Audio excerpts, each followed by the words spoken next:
The most common cash flow mistake I see dentists making, and there's many, number one is not having a formal budget for the year ahead so that they can see that their business is going to perform according to the economic needs of the practice and the owner. Number two, not having a clear understanding of how much money they're going to take from the practice in the form of profits distributing to themselves for lifestyle, retirement, disability, long-term care, debt reduction, working capital reserves, and don't forget the taxes. So we really don't have an understanding, and too often people think that the amount of excess cash flow they have that month is all there is to spend. And when we're helping a sole practitioner, let's just say who's got a revenue budget and collection budget of $1.5 million, profitability is going to be somewhere around $600,000 to $700,000 before debt service and taxes and lifestyle.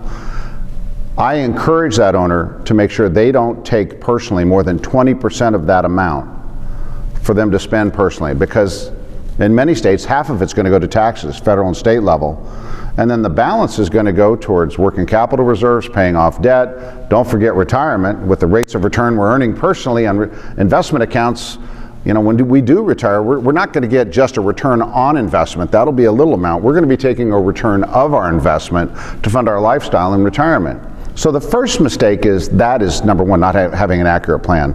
Number two is not having adequate working capital reserves.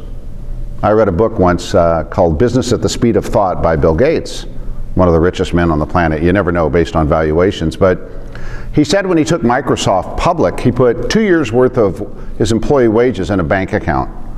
And he figured if they could just start making money and be profitable in 2 years, he knew he had a satisfactory economic equation that he could build from. I thought about that, and having prepared a lot of financial statements and tax returns in my life early on before my dental consulting world, I thought, well, what does a small business owner need to have in terms of working capital set aside in savings? And my opinion is that they need to take whatever their monthly payroll is for all the team members and themselves.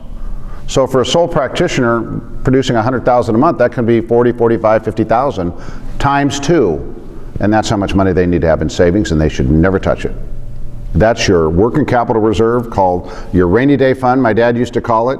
And on top of that, whatever your normal distributions are per month out of your checking and payroll account, you need to have half of that in there as a minimum at all times. Otherwise, what's going to keep that owner awake at night is going to be the cash flow constraints that they're facing. And there's just no ATM to fund this type of overhead. So too often, what the big financial mistake that business owners make is they're undercapitalized. And nobody helps them understand that. Well, as consultants, how can we come up with a strategy for that doctor to consider if we don't know the economic consequences? As Steve Covey said in his 7 Habits of Highly Effective People book, one of them is you better begin with the end in mind. And we need to know what our balance sheet looks to look like. All those assets we need to buy, and how are we financing them? With the bank's money or with our money? Because that's how assets are acquired. And within that pool, in our current assets, what do we have in terms of liquid reserves available to help us through those downtimes instead of borrowing against our future with a line of credit or on credit cards? So if we can overcome those 2 big mistakes, the future is safer in the months and years ahead.